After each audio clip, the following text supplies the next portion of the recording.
Hi, hello everyone. Welcome to Real Life English. Today spoken English. మీరు దోశ తింటారా? Do you eat dosa? నేను దోశ తింటాను. I will eat dosa. నేను దోశ తినను. I do not eat dosa. నేను దోశ తిన్నాను. I ate dosa. నేను దోశ తింటున్నాను. I am eating dosa. నాకు చాలా ఆకలిగా ఉంది.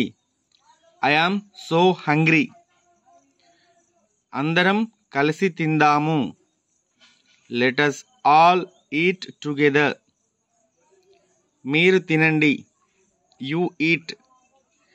ఈరోజు బాగా తిన్నాము. Today we ate well. భోజనం రుచిగా ఉంది. The meal was delicious. If you like this video, please do subscribe, like, share and comment. Thank you for watching this video. Have a nice day.